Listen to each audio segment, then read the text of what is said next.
খালি লক্ষ্মীর ভান্ডার দিতে সরকারের এক একটা বিধানসভায় 5 কোটি টাকা খরচা হয়। বাঁকুড়া জেলায় কটা বিধানসভা আছে? 12টা। এক মাসে 60 কোটি টাকা, এক বছরে 720 কোটি টাকা, 5 বছরে 3500 কোটি টাকা।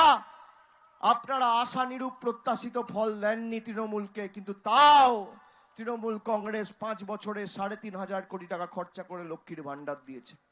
হাজার হাজার কোটি টাকা খরচা করে জলের প্রকল্প চলছে, এশিয়ান ডেভেলপমেন্ট ব্যাংকের সহায়তায় চলছে, পিএইচির জলের প্রকল্প চলছে।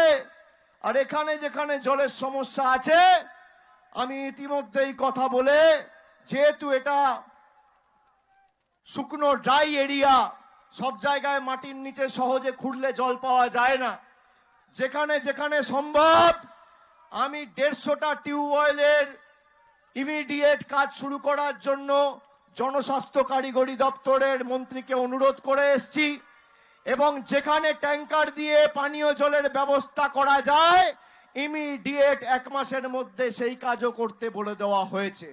এই দুটো কথা আমি আপনাদের কথা দিয়ে গেলাম। আর এই নয় যে 3 মাস 4 মাস 5 মাস 6 মাস, 2 মাসের মধ্যে এই কাজের বাস্তবায়ন আপনারা সবাই দেখতে পাবেন। এটা তৃণমূল কংগ্রেসের কমিটমেন্ট। কিন্তু আপনাদের কথা দিতে হবে যে যারা এক বুক আশা, আকাঙ্ক্ষা, স্বপ্ন, ভালোবাসা নিয়ে ভারতীয় জনতা পার্টিকে ভোট দিয়ে জিতিয়ে ভেবেছিলেন বাঁকুড়ায় অনেক কাজ হবে, তারা আজ বুঝছেন যে ভারতীয় জনতা পার্টিকে জেতানো আর খাল কেটে কুমির আনা এক।